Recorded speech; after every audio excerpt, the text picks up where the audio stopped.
Imagine करो कि तुम जॉब ढूंढ रहे हो, तुमने 30 डिफरेंट जगहों पर अप्लाई किया और हर जगह से रिजेक्ट हो गए। अब तुम इतने मायूस हो चुके हो कि तुम KFC में एंट्री लेवल जॉब के लिए अप्लाई करते हो। 24 एप्लीकेंट्स में 23 हायर हो जाते हैं और सिर्फ तुम नहीं होते। तुम्हारी जिंदगी में नाकामी का एक सिलसिला है और तुम नहीं जानते कि आगे क्या करना है। सेम यही सिचुएशन थी जैक मा की जब वो छोटा था। और हाँ, कुछ सालों बाद जैक दुनिया का सबसे सक्सेसफुल बिजनेसमैन और रिचेस्ट मैन में से एक बन गया। ये वीडियो है जैक मा और अली बाबा की एक नाकाबिल यकीन सक्सेस स्टोरी की कि कैसे जैक ने अपनी जिंदगी बदली और जीरो से ग्लोबल एम्पायर बनाया। लेकिन याद रखना, कामयाबी की हर कहानी का अंजाम खुशगवार नहीं होता। 1964 में जैक मा चाइना में पैदा हुए। उनका नाम मेयोन रखा गया, मतलब बादल, और उनका बैकग्राउंड बहुत कमजोर था। उनकी माँ फैक्ट्री लाइन में काम करती थी और बाप फोटोग्राफर था। पैसे बहुत कम थे। जैक उस वक्त पैदा हुआ जब चाइना में बिजनेस ऑलमोस्ट खत्म हो चुका था। 90% इंडस्ट्रियल प्रोडक्शन गवर्नमेंट के पास थी और चाइना काफी अलग था। लाखों लोगों की भूख लगी हुई थी। छोटी उम्र से ही जैक को इंग्लिश का शौक था और वो रोजाना मार्क ट्वेन के रिकॉर्डिंग्स शॉर्टवेयर रेडियो पर सुनता। मसला ये नहीं था, मसला ये था कि उसको इंग्लिश सीखने का सीधा रास्ता पता ही नहीं था। फिर 70s में चाइना ने ओपन डोर पॉलिसी लॉन्च की ताकि बैरूनी तिजारत और सरमायाकारी आए, ताकि मुसाफिर आ सकें। और इसी मौके का जैक ने फायदा उठाया। वो सुबह 5 बजे उठकर 40 मिनट की बाइक राइड करके शहर के एक होटल पे पहुंचता जहां यूरोप और USA के मुसाफिर रुकते थे। जैक उन्हें फ्री में घुमाता और बदले में उनसे इंग्लिश सीखता।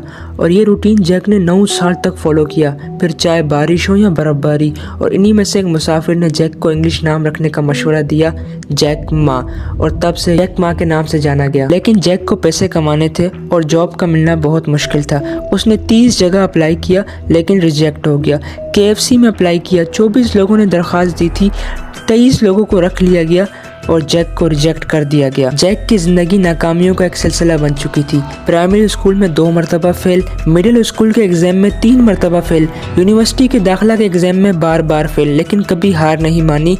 हिम्मत जैक की खासियत थी। हार्वर्ड में 10 मरतबा अप्लाई किया, हर दफा रिजेक्शन मिली। आखिर में एक लोकल यूनिवर्सिटी से बैचलर्स डिग्री इन इंग्लिश हासिल की। ग्रेजुएशन के बाद इंग्लिश टीचर बने और हर महीने उनकी सैलरी $15 थी। चाइना में तब तब्दीलियां आ रही थी और प्राइवेट कारोबार अब लीगल नहीं रहा और कारोबार करने का एक नया रास्ता स्टार्ट हुआ। जैक ने 30 साल की उम्र में एक फैसला लिया कि वो अपना एक कारोबार स्टार्ट करेगा। 1994 में 29 साल की उम्र में एक part time translation agency start की। ये तिजारती कामयाबी तो नहीं थी, लेकिन जैक को महसूस हुआ कि बिजनेस चलाना ज्यादा दिलचस्प है कहीं नौकरी करने से। फिर जैक ने एक नया बिजनेस आइडिया सोचने शुरू किए। बहुत ज्यादा आइडियाज है, लेकिन 1995 में जब पहली मरतबा जैक US गया और इंटरनेट से इंट्रोड्यूस्ड हुआ, पहले तो जैक को समझ में नहीं आया, लेकिन बाद में तवज्जो हुआ। एक दोस्त ने सर्च करने का बोला, लेकिन जैक सोच में पड़ गया कि कंप्यूटर टूट जाएगा।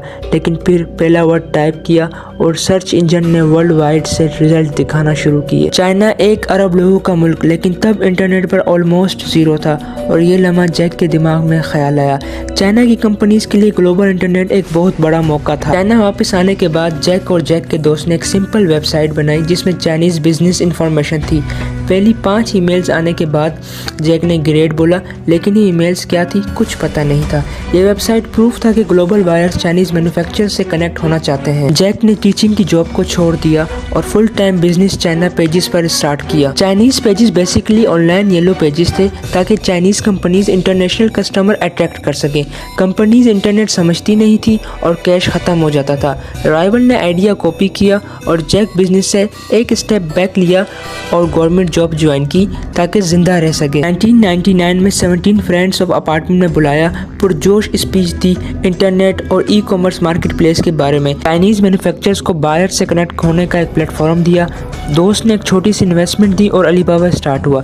अलीबाबा का नाम अलीबाबा 40 चोरों की कहानी से मुतासिर होकर रखा गया। ये कहानी आप लोगों ने सुनी ही होगी। अलीबाबा की टीम रोजाना रात देर तक बैठ के काम करती और जैक मोटिवेशनल स्पीच देता, गोल्ड चाइना का नंबर 1 नहीं वर्ल्ड का नंबर 1 है। अलीबाबा ने इन्वेस्टमेंट ली गोल्डमैन सैक्स से और सॉफ्ट बैंक से $10s of millions की ताकि कंपनी में ग्रोथ आए और न्यू स्टाफ हायर किया और वेबसाइट को एक्सपेंड की। अलीबाबा ने 2000s के दौरान काफी रिसर्च की। जैक का विजन सिर्फ ई-कॉमर्स तक लिमिटेड नहीं था।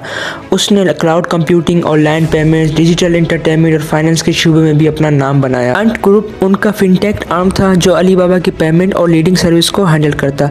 ये कंपनी चाइना की लार्जेस्ट शेयरों में से एक बन गई। लेकिन 2020 में अंट ग्रुप IPO के लिए प्रिपेयर कर रहा था। रिकॉर्ड ब्रेकिंग IPO एक्सपेक्टेड थी। उससे कुछ दिन पहले जैक मा ने एक स्पीच दी जिसमें उन्होंने चाइनीज फाइनेंशियल रेगुलेटर्स की पॉलिसी क्रिटिसाइज की। ये स्पीच इतनी वायरल हुई कि बजाय टकरार बन गई गवर्नमेंट क्रैकडाउन की। अंट ग्रुप का IPO सस्पेंड कर दिया गया और अलीबाबा और जैक मा दोनों पे रेगुलेटरी प्रेशर आ गया। अलीबाबा को एंटी ट्रस्ट फाइन भी हुआ और जैक मा ने पब्लिक से और मीडिया से एक स्टेप बैक लिया। ये उनके करियर का एक अलग मोड़ था जो दिखाता है कि चाइना के बिजनेस एनवायरनमेंट में गवर्नमेंट का इन्फ्लुएंस कितना स्ट्रॉन्ग है। सब चैलेंजेस के बावजूद जैक मा का इरादा इतना स्ट्रॉन्ग था कि जो हमें मैसेज देता है कि जिंदगी में चाहे जितने दुख हो, जितने दर्द हो, जितनी मुश्किलात हो, लेकिन आपकी मेहनत एक इम्पॉसिबल चीज को भी पॉसिबल बना सकती है।